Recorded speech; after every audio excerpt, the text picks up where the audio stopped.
আখরা বড় কঠিন জিন্দেগি আছে, এইটা অনন্তকালের জীবন। আমরা তো কেউ 50 বছর, কেউ 100 বছর, কেউ 60 বছর, 70 বছর, 20 বছর, 30 বছর এরকম, কিন্তু অনন্তকালের যে জীবন কিয়ামত পর্যন্ত যেই কবরের জিন্দেগি, এটা বড় ভয়াবহ জীবন।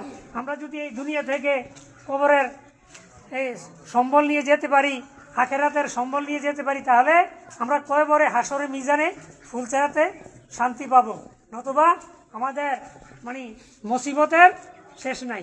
কাল কিয়ামতের দিন আল্লাহ পাক আল্লাহর রাসূলকে মানে প্রথম বলবেন যে আপনি কি করেন, সর্বপ্রথম সুপারিশ করেন। আল্লাহর রাসূলের সুপারিশের আগে কোনো ব্যক্তি সুপারিশ করতে পারবে না।